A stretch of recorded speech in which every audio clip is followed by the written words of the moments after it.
Gas prices up almost 40% since February. A tanker just got hit in the Strait of Hormuz. So is this war actually ending, or are we about to see the worst of it? Stick around, because in the next 5 minutes, I'm going to tell you why nobody in that region believes the ceasefire talk anymore.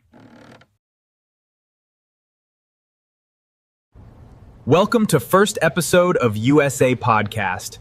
I'm Nick, and we have guest with us. I'm Hope. And Nick, before we even start, you look like you haven't slept. I haven't. I've been refreshing the news every 10 minutes since Tuesday.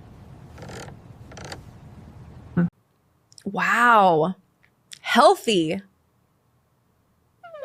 Okay, so let's set the scene for anyone just tuning in. This ceasefire that everyone celebrated back in June, it's basically dead. Strikes resume. And Iran's not just sitting there. Their Revolutionary Guard has been threatening a full-scale offensive if the strikes don't stop. That's not a phrase you throw around lightly.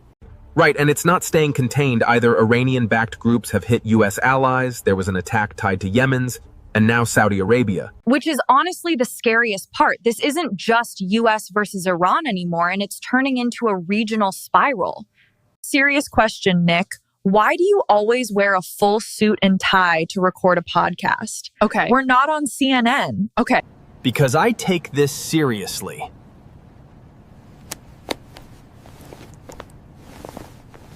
Or because you think it makes you look like a news anchor and not a guy talking in his apartment. I will not be responding to that. Anyway, why do you always sit like you're posing for a magazine cover? Because unlike you, I understand the assignment. Okay, back to it. The U.S. actually paused strikes for a bit in late July. Iran said there were no active negotiations happening, though. And that pause didn't last. Just days later, there was an intercepted Iranian attack, and Trump came out swinging, saying Iran was going to get a beating. So here's the real question I want to ask you. Do you think this ends with a real ceasefire this year? Or does it drag on? Honestly, every time it looks like it's cooling off, something reignites it within a week.